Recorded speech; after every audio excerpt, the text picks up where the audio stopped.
नवी मुंबईतील सानपाडा सेक्टर 5 मध्ये खासदार निधीतून बांधलेल्या व्यायामशाळेत झालेल्या दारू पार्टीने पालिकेच्या कार्यपद्धती आणि सुरक्षा व्यवस्था उघडकीस आणली असतानाच आता वाशीमध्येही पालिकेचा अजब कारभार समोर आलेला आहे। हे प्रकरण वाशी सेक्टर 1 मधील महानगरपालिकेच्या इमारतीमधीलच आहे, जिथे एकीकडे महानगरपालिका इमारतीत नागरी आरोग्य केंद्र चालवत आहे, तर दुसरीकडे त्याच इमारतीच्या पहिल्या मजल्याच्या जिन्यावर एक वृद्ध महिला अनेक वर्षांपासून आपला संसार थाटून राहत आहे। अनेक वर्षांनंतर माहिती मिळाल्यावर प्रशासनाने दया दाखवण्याच्या भावनेकडे दुर्लक्ष करून त्या वृद्ध महिलेला घरातील वस्तूंसह बाहेरचा रस्ता दाखवला। सानपाडा व्यायामशाळा दारू पार्टी घटनेनंतर एकीकडे प्रशासनाने अशा प्रशासकीय इमारती सील करण्याची आणि त्या आपल्या ताब्यात घेण्याची प्रक्रिया सुरू केली, तर दुसरीकडे वाशी वॉर्ड प्रशासन इमारत आपल्या ताब्यात घेण्याच्या नावाखाली माणुसकीच विसरली। या संदर्भात जेव्हा आम्ही वाशी विभागाच्या अधिकाऱ्याला त्या वृद्ध महिलेबद्दल विचारपूस केली, तेव्हा त्यांनीही इमारतीतून बाहेर पडल्यानंतर ती वृद्ध महिला आता कुठे आहे याची काहीच कल्पना नाही असे सांगितले। एकीकडे सोशल मीडियावर लोक काही सामाजिक संस्थांच्या मदतीने बेघर लोकांना आश्रमात पाठवण्याचे उदात्त काम करताना दिसत आहेत, तर दुसरीकडे वाशीमध्ये मात्र महानगरपालिका प्रशासनाने माणुसकीला लाज आणली है। अभी इतना साल हो गया मैं काम करता रहा, तो निकल तो क्या कर सकता है। अभी ओडिशा जाने का देख रहा है, तो ट्रक का सुविधा हो जाएगा तो हम चले जाए, लेकिन मेरा सामान सब लेके गया। गैस का तो मेरे को मांगता है, गैस, चूल्हा और मेरा टीवी और भी सामान अंदर में है, वो भी मेरे को मांगता है। हम अगर ट्रक में चले जाएगा गाँव, अब ये लोग मेरा कुछ किधर रहेगा कुछ जानता है सब चीज़। हम दोनों माँ बेटी की निकाला, लड़की का आदमी भी गुजर गया, 20 साल हो गया मेरा साथ में रहता रहा और 30 साल काम कर, सबको मालूम है। विशाली मैडम को मालूम है, महिला मंडल सबको मालूम है। वो लोग को खाली करके चले गया तो हम इधर रह गया। अभी तो हम भी चल जाने वाला था, सब खाली पड़ा है तो मैं सीढ़ी में बैठा है और लोग ऐसा कलहटा था कि सामान निकालो। पहले बोला था ठीक खाली कर, मगर खाली कर देगा, मेरा ट्रक का इंतजाम है। मैं ट्रक अभी हमें शनिवार संडे का दिन चले जाएगा, तो कल से ऐसा मेरे को निकाल दिया तो क्या करूँ। मेरे को कुछ कोई सहारा नहीं इधर, तो क्या कर, मेरा वो सामान मेरे को चाहिए, मेरा गैस का और टीवी और जो चूल्हा, और भी अंदर में सामान मेरा पड़ा, छतरी पड़ा है और एक कबाट पड़ा है, एकदम मेरे को दिया था, वो चीज़ अंदर में वो लोग लॉक कर दिया। और किसी को तकलीफ थी आपके रहने से वहाँ पर? मेरा मैं तो रहा था, किसी को तकलीफ है। मेरा अपना ये चर्च का ऑफिस का काम, बाहर का काम भी करता रहा, और अभी बाहर का काम सब बंद है, ऑफिस वाला तो सब दूसरा लोग का रखा। मैं चर्च का ऑफिस का काम करता है, चर्च का ऑफिस का हमारे यही चर्च का ऑफिस का काम करता है, महीना में 1000 रुपया लोग को देता है, उसने हम गुजार करता है। नमस्कार। नीरू ही गेली 50 वर्ष आमच्या सोबत वेगवेगळ्या संस्थांच्या सोबत काम करत होती। काल ती विस्थापित झाली, याचं वाईट वाटलं। आपल्या महाराष्ट्राची परंपरा आहे की आपण विस्थापितांना आश्रय देतो, भगिनी भाव जपतो। महाराष्ट्रामध्ये जेव्हा दुष्काळ पडला मराठवाडा व इतर भागामध्ये, त्यावेळी रेल्वेच्या तिकिटासाठी पैसे नसणारे असे लोक ज्यांनी मुंबईमध्ये धाव घेतली, मिळेल ते काम केलं आणि नवी मुंबईनं त्यांना सामावून घेतलं, कारण हे आपलेच भाऊ आहेत, आपल्याच भगिनी आहेत, या कुठे जाणार।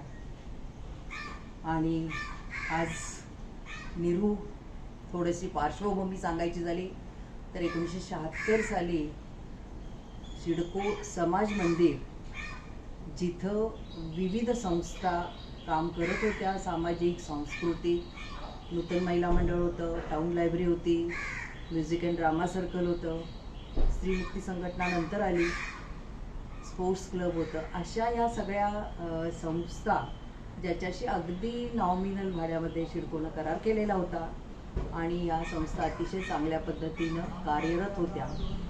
त्यानंतर जेव्हा नवी मुंबई महापालिकेकडे हे सिडकोचं समाज मंदिर स्थलांतरित किंवा देण्याचं ठरलं त्यावेळी रीमा दीक्षित सामाजिक सेवा अधिकारी होत्या. त्यांनी त्यामध्ये आग्रह धरला की ह्या ज्या कार्यरत संस्था आहेत ज्या अतिशय चांगलं काम करतात तर त्यांना त्या ठिकाणी सामावून घेतलं जावं. त्याप्रमाणे आम्ही तिथे काम करत होतो. नीरू आमच्याबरोबर होती. नीरू या सगळ्या संस्थांचं झाडलोट करणं, फरशी पुसणं, टॉयलेट साफ करणं अशी सर्व कामं करत होती आणि त्याचं आम्ही तिला मोबदला देत होतो. समाज मंदिराच्या जिन्याखाली नीरूनं आपलं छोटंसं घर केलं होतं. तिच्या गरजा अतिशय कमी होत्या. आमच्यासारखे लोक तिला कपडे पुरवायचे, काही थोडी भांडी होती स्वयंपाकापुरती, स्टोव होता आणि अनेक वर्ष ती त्याच्या खाली राहत होती. तर अनेकांची तिला सहानुभूती होती. सगळ्यांना शिडकोलाही ते माहिती होतं आणि येता जाता नीरूला मदत करणं, नीरूकडून काम करून घेणं, नीरूचं रेशन कार्ड काढणं असेल, नीरूचं आधार कार्ड काढणं असेल, अशा पद्धतीनं तिला सगळे एक आपला संस्थांचा एक भाग असं समजून आम्ही तिला सगळे वागवत होतो. समाज मंदिर नवी मुंबई महापालिकेकडे स्थलांतरित झाल्यानंतर आपल्याला सगळ्यांना माहिती आहे ते पाडलं गेलं. आम्हाला तात्पुरती जागा भाडे तत्वावर सेक्टर 1 जिथं आरोग्य सेंटर आहे वाशीचं, तिथे पहिल्या मजल्यावर जागा दिली गेली. आणि मग नीरू कुठे जाणार? नीरू त्यावेळी आमच्यासोबत आली आणि मला आजही आठवतं की चाबुकसर साहेबांनी त्यावेळी नीरूला जिन्याखालीच परत अशी जागा दिली होती आणि एक छानसा तिला तिथे दरवाजाही करून दिलेला होता. तिथे नीरू राहायला लागली. पण वारंवार अशा तिला खाली कर, बाहेर हो. एकदा तिचं सामान बाहेर काढून तिला तिथून बाहेरही काढलं गेलं. तळ मजल्याला ती राहत होती, ती जागा हवी असं सांगण्यात आलं. त्यानंतर मग नीरूला आम्ही परत ज्या ठिकाणी आमची सगळी ऑफिसेस होती पहिल्या मजल्यावर, तिथल्या जिन्यावर वरच्या बाजूला नीरूनं कोपऱ्यात आपलं सगळं सामान ठेवलं. नीरूचं कोणालाही उपद्रव नाही, काही नाही. उलट ती तिथं काही लोकांना झाडलोट करणं, साफसफाई करणं, यातनं तिला काही जो मोबदला मिळायचा त्यावर तिची गुजराण चालायची. आणि अशा पद्धतीनं तिथं नीरू राहायची. बऱ्याच वेळा माझी स्वतःची सहानुभूती तिला होती, कारण मला असं नेहमी वाटायचं की आपण माणुसकी पाहिली पाहिजे. आता 50 वर्ष नीरूचं वय झालेलं आहे, ती विकलांग झालेली आहे, जी 76 पासून संस्थांच्या सुरुवातीपासून संस्थांच्या बरोबर आहे. तर ती आता कुठे जाणार? महात्मा फुले सारख्या रिनोव्हेट केलेल्या इमारतीमध्ये तर तिला महापालिका जागा देणार नाही, हे आपल्याला सगळ्यांना माहितीच आहे. तो आम्ही आग्रही नाही धरला. पण आता ज्या ठिकाणी नीरू आहे, जिन्यामध्ये राहते, त्या ठिकाणी दुसरं काही नाही आहे, फक्त आधार कार्डचं एक ऑफिस आहे. तर त्या ठिकाणी आत्ता काही तिचे काही थोडे दिवस राहिले असतील, तिनं राहावं असं माणुसकीनं आपण केलं. तर आपल्याला माहिती आहे की नवी मुंबईमध्ये अशा अनेक ठिकाणी लोकांनी बस्तान बांधलेलं आहे, राहिलेलं आहे. आपण नवी मुंबई महापालिकेचं खूप सहकार्य पण आहे. आम्ही कचरा वेचक महिलांच्यावर काम करतो. आजार कचरा वेचक महिला सगळ्या स्लममध्येच राहतात आमच्या महिला. पण मग महापालिकेचा सपोर्ट कसा असतो? थोडा कानाडोळा करणं, माहिती आहे हे बेकायदेशीर आहे, या इथे राहतात महिला.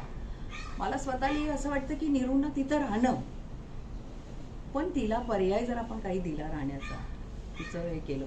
1 वर्ष पर्याय दिलेला होता. चर्चनं तिचं 1 वर्षाचं भाडं भरलं, पण शक्य नाही चर्च राहणं.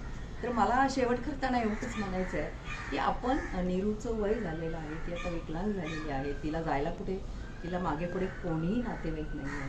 तर थोडं माणुसकीच्या नात्यानं तिला तिथे राहू दिलं किंवा तिचं काही पर्यावस आपण चांगल्या प्रकारे केलं, पुनर्वसन केलं, तर खूप एक असं एक मनाला एक बघीनं भाव जपल्याचं, एक मनाला एक समाधान, एक माणुसकी जपल्याचं आपल्याला सगळ्यांनाच समाधान मिळेल. धन्यवाद.